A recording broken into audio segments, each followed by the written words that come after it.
Subscribe for my channel Amol Ujagre and hit the bell icon for latest update.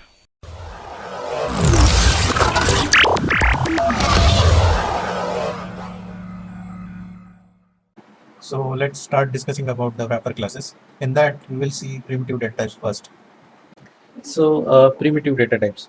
Primitive types are the most basic data types available within the Java language. For example, there are total 8 primitive data types like boolean, byte, character, string, sort, int, then float and double. Right. So right. So these data types just holds value. That's it.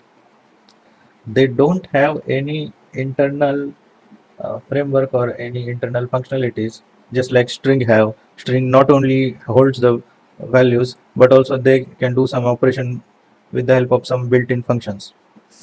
So primitive data types just holds a value. So these are the types of data types, right? One is primitive, another one is non-primitive.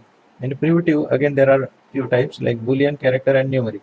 Boolean means true or false, character means single character, and in numeric we have again subtypes of integral like integer and floating point. So floating point, we have float and double, we have seen this. So float and double both holds the decimal type of values. Only the difference is there. Difference is that the double is having a almost double range than that of the float. So byte, short, long, int, byte, short, int, and long. These also holds the integer, right? You can define a variable of type byte. You can define variable of short. These all can hold the similar type, that is integer. Only the difference is that their sizes. So I'll just shortly demonstrate you what is this, right, and how we can store the different types of integers and how they differ into the size. Range of byte data type in Java. Let's see.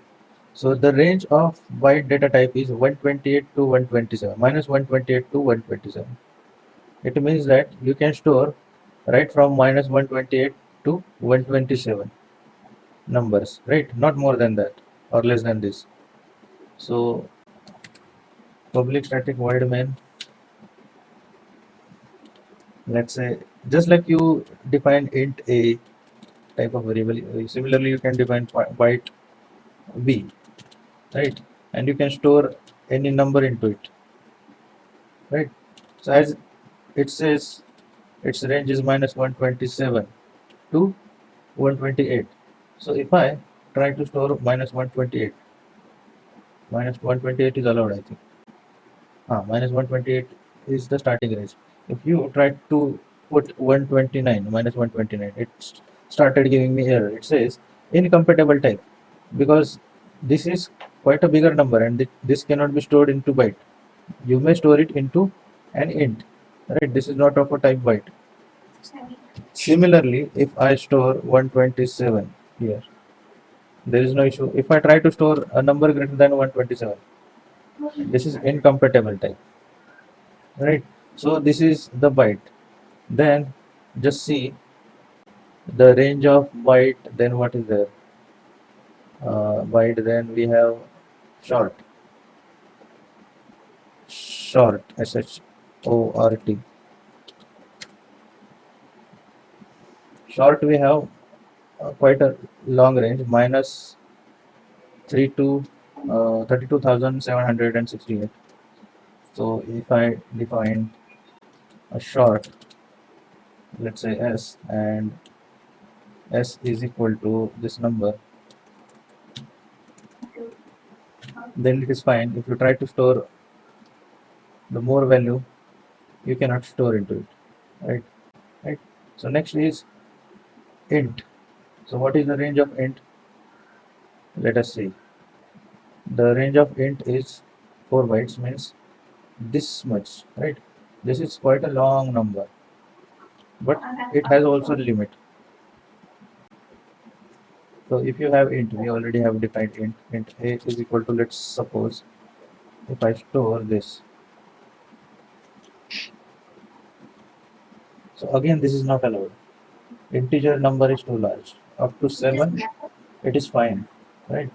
So this is a positive range, and the negative range is from minus, like at the end 8 is there, right? If you try to store some more number, then it will be error.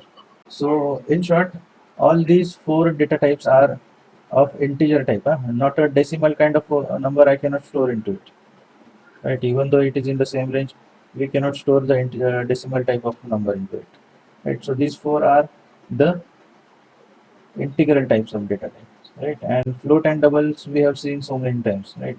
So in float we have certain range, and double we have the double the range of the float.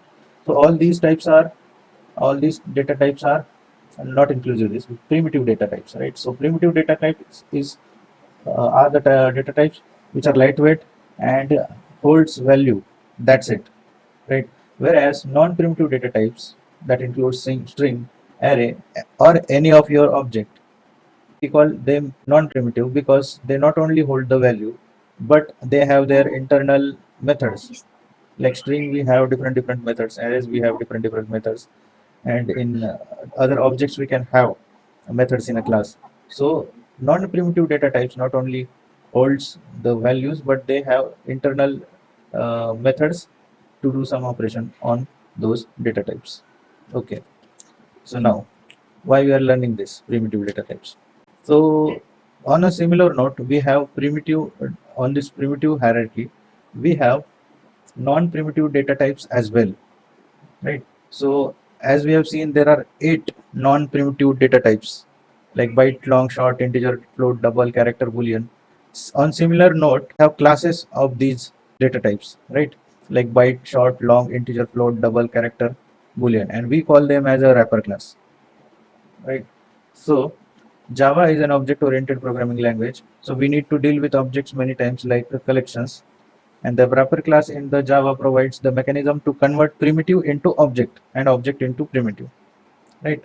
So actually these individual data types are of primitive type, and we also have a class for these data types in Java. That class contains some internal methods as well, right? And those classes we call as a wrapper class, right? Since JDK5 auto boxing and auto unboxing features converts the primitive type into objects and object into primitive automatically. Okay, don't worry, we'll see what it is. The automatic conversion of primitive into an object is known as auto boxing. The auto boxing conversion of object is into a primitive is known as auto unboxing. Okay, right. So this is how we write a primitive data type, right? In general, int I is equal to 5. This is a primitive data type, and integer ii is again another variable object. Integer ii is equal to new integer 5, right? So this kind of statement we have seen while creating an object of a class name object name is equal to new class name round bracket. We have a class having name integer in Java, and we call that as a wrapper class. So that class is having a constructor that takes integer as an argument, and it internally converts that integer into an object. So when I say integer ii is equal to new integer 5, so this new integer 5 converts this integer into an object, right? So I can directly write it like this, right? Like this, right? Actually these and this statements are same. Here I have directly put a value. This is this I have put a variable, right? So putting a small thing into a big thing, right? This integer is a small thing, right? And this integer is a class, quite big thing, right? Putting a small thing into a big thing, we called it as a boxing or wrapping, just like we have a wrapper over a chocolate, right? So putting a small thing in a big thing or big box, we called it as boxing. So wrapper classes do wrapping or boxing, so we call them as wrapper classes, right? So this is a primitive data type. This is a lightweight data type. For many different purposes in Java, we need to have operations on objects rather than this simple data type. So we have a wrapper classes. Wrapper classes can be defined or written like this: integer object name is equal to new integer, right? Either you can pass directly the value, or you may pass the variable into it of that type. And this we called as wrapping or boxing. Are you getting up to this? The next thing, I can also write in this way, right? Instead of writing this new integer I can directly write this I or the 5 in front of it, right? Integer, this value again is a variable. You can take anything, just like this I. So integer value is equal to I or integer value is equal to 5. So I have directly put this value in front of this integer value, and this we call as auto boxing or auto wrapping. Yes. So just like integer, we have different other wrapper classes also for the respective primitive data type.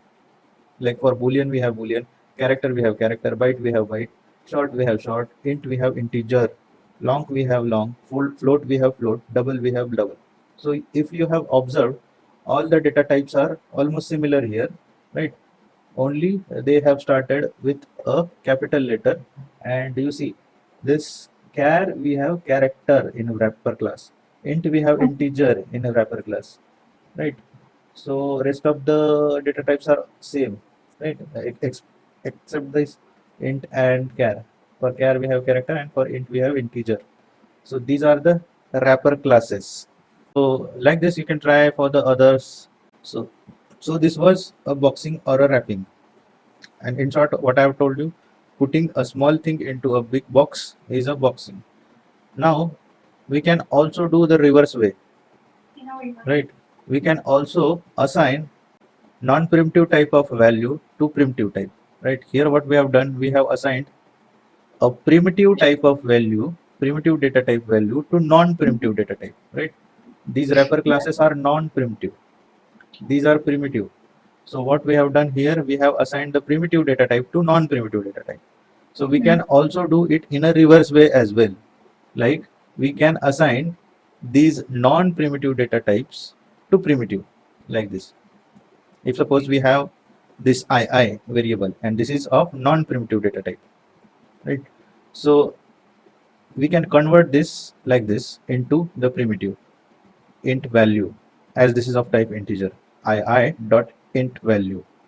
So what we have done, we have removed a small value out of the big box. So we call it as unboxing or unwrapping. This is the object name. I is the object name. I dot int value is the internal function that integer have. So it converts into a primitive type. Okay. So again, this is another integer type of value, and let's suppose this is a value of type uh, value of type this integer non-primitive data type. You can directly assign it to here as well, right?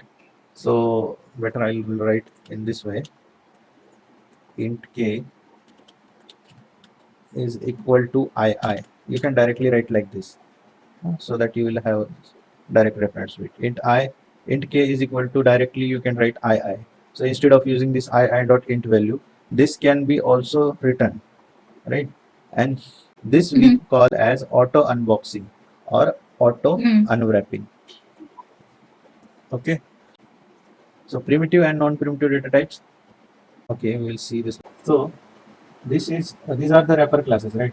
So in this wrapper classes can have these kinds of arguments in their constructor. Means what? If suppose this is integer, let's say x is equal to new integer, and I'm passing 3 here. So what it is? I have passed integer as an argument. Integer as argument in a constructor. Right? This is a constructor of integer, right? So let me just comment this printing statement. Okay, so now I'm just printing this as out x, so it will give me 3.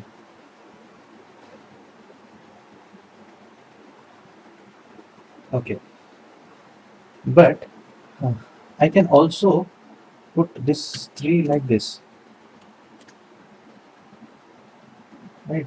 So what it is, this is string as an argument in the constructor, let's say x1, and let me just print this x1, right? Or you may just assign this x1 to some other integer, let's say xx1 is equal to x1, right? And you may print this xx1 as well.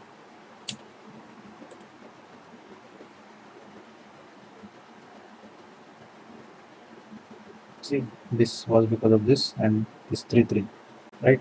So these wrapper classes can not only take their own primitive type as an argument, but also they can take string as an argument, right?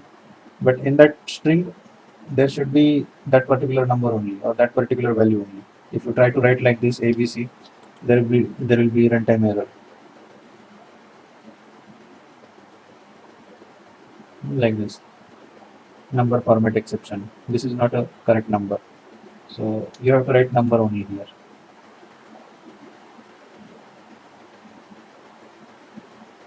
right? So same thing is valid for other data types like byte, short, long, integer, right? These are four. For float and double, it is also valid, but there is one extra argument that can also work. In float, you can pass double as an argument, or in double, you can pass float as an argument as well, right? So I'll show you this. For example, I have a float, let's say ff is equal to new float.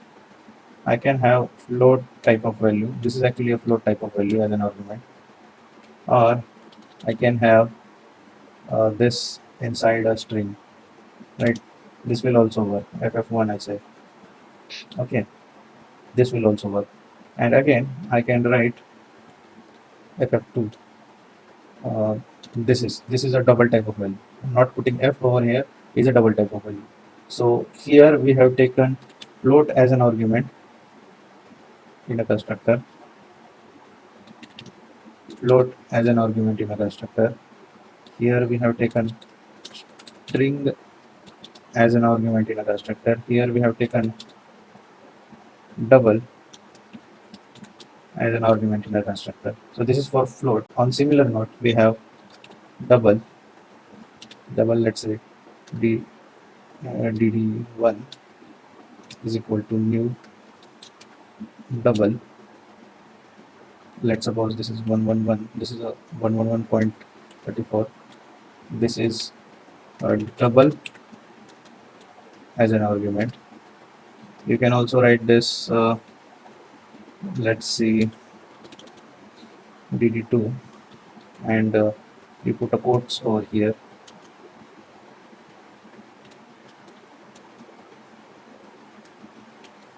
right? So you have passed a string as an argument, or you can have float as an argument, right? So this double and float takes three kinds of arguments: double, float, and string, right? For boolean also we can have these two kinds of things. Let's say boolean bb1 is equal to new boolean true. Here we have taken boolean as an argument in a constructor, or you can write like this also. Let's suppose bb2, and you put it inside of quotes, and it becomes string as an argument in a constructor, right? Character is only a wrapper class. Character, wherein let's say cc is equal to new character. You can only have the character as an argument. You cannot have string as an argument.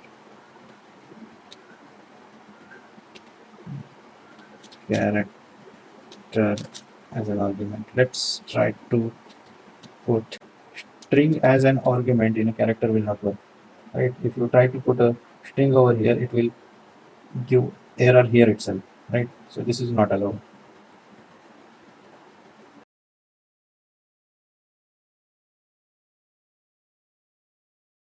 So when to use wrapper classes? When speed is concerned, use primitive data type, right? When the performance matters, means if you want to do some or run the program within certain time limit, then you should not go for the non-primitive data types, right? You should go for the primitive, because those are the lightweight, right? So using the for loop, we should not use integer I. Both will give me same effect, but this small int is a lightweight, right? And while working with collection, we use wrapper class, right? So just we are going to start collection after this. So for that purpose, we are learning this wrapper classes, because when you will see certain things in collections, so that you should not get confused, right? Because of which we are learning this wrapper classes. So working with collections, we use wrapper class, right? So these are the things that we are going to see in the collection in the next session. So you can keep it aside. This is one more use, when to use wrapper class. Many times you will see this, that you have certain string, and it contains some number into it, right? And if you try to assign that variable str to some integer, right? Because you saw this is a number, and we want to store this number into some integer type, right? But this will not work directly, right? You have to convert this number into integer type, right? So in short, here also we are trying to do, what we are trying to do is, we are trying to assign a non-primitive data type to a primitive, but this will not work because the types are different. If it was integer, that would be fine, but this is string, another type of wrapper class. So if you try to assign int I is equal to str, this will not work. Okay, so you have a method integer dot parse int, right?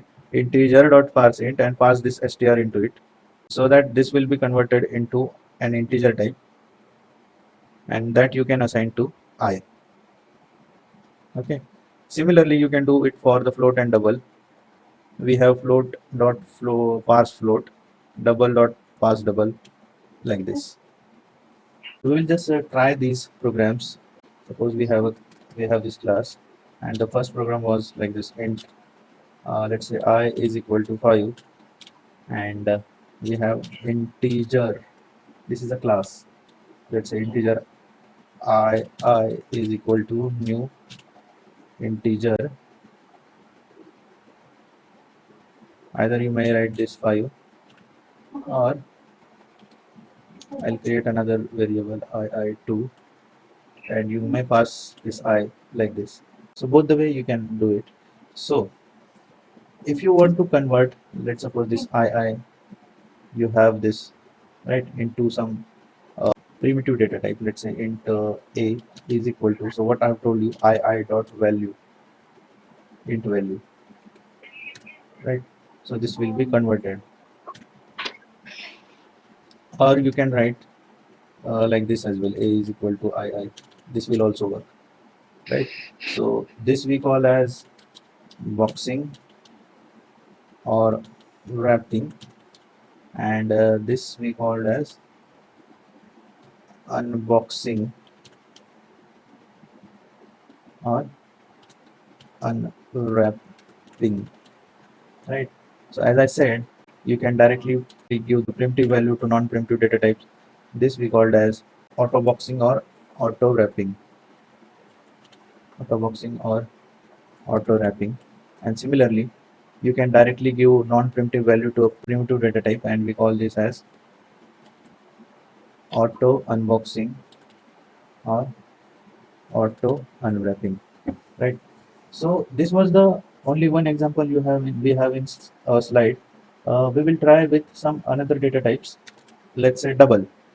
So double d is equal to 12.3, and we have double class double. Let's say dd is equal to new double 12.3, like this. What is this? This is boxing or wrapping. Or you can directly write like this: dd equal to 12.3, and this is what?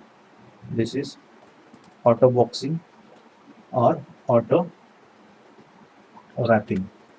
Similarly, we can have another double variable, let's say d2, and we can convert this double into value double dot value double or double value, right? Just like this, int value, here we have double value. So here we are converting this non-primitive data types into a primitive, and we call this as unboxing or unwrapping. And similarly, we can directly give this value, that is the non-primitive data type, we can assign directly to the primitive data type, and we call this as auto unboxing or auto unwrapping. Similar note, we will do some other programs as well. Like we have, I said string str is equal to, let's suppose 123. As this is not an integer, and if we try to store this into an integer, let's say integer a is equal to str, a I think already defined, a1 is equal to str, so it will not work. It will say incompatible type required int, but it is java.lang.string, so you cannot directly write like this. If you want to convert, you have to write integer dot parse int. Okay, so like this. So this you can convert, and if you want, you can print it as well, a1, right? If suppose you have another type of string, let's say string str, and it contains some um, decimal, let's say str1 decimal kind of value, 12.45, right? And if you want to store it into a double, like double d1 is equal to str1, this will not work, right? These are the incompatible types, so you need to convert it. So just like integer, you have double dot parse double, and you can store this number, right, into this d1, right? Similarly, if you want to store this into a float, let's say float f is equal to str1, so this will not work. You need to convert this, and for that you have float dot parse float, so this will be converted into the float. One more type we will see, let's say string str2 is equal to, let's suppose we are writing here true, right? So we know that this true or false are the boolean types of value. So I take this boolean, let's say uh, boolean, let's say status is equal to str2. This will not work because these are the incompatible type. So but we have boolean dot parse boolean, and this will work. So this was all about the wrapper classes. I hope you understood and like this video. If you like this video, please hit the like button, and if you have still not subscribed to my channel, please do subscribe. Thank you very much.